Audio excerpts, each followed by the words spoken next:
Looks like Zoran Mandami is most likely going to win in New York.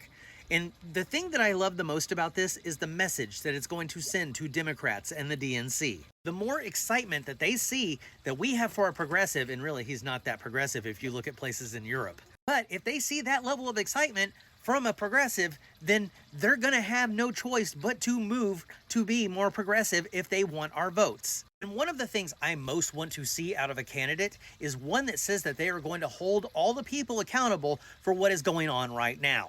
One of the reasons why we have so much hatred and racism and just shit in this country right now is because we failed to punish the South after the Civil War. We largely just pardoned them in the interest of trying to unite the country. Well, that shit didn't work. I want them to hold Nuremberg-type trials and prosecute every last one of those fuckers, especially the ones at the top. The ones at the bottom aren't getting off the hook either. I was just following orders? No, that shit's not flying.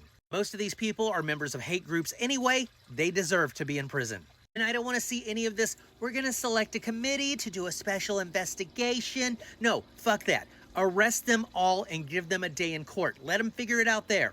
Make these people scared. Make them self-deport if they're afraid of going on trial. I really don't want them to self-deport. I want them to get caught. I want them to go on trial. I want them to be put in prison for the rest of their natural lives. And I know the Republicans are all going to be screaming, well, they're just weaponizing the DOJ. That is what's fucking happening right now. Holding people accountable for crimes they commit is not weaponizing the DOJ. That's the DOJ doing its job.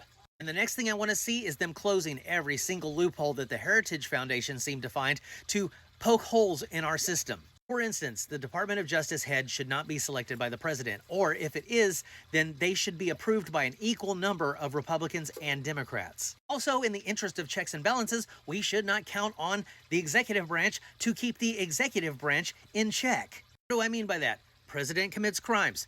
The court stopped the president from committing crimes. Now, who's going to enforce that? The DOJ. Or, if they're a loyalist, maybe not.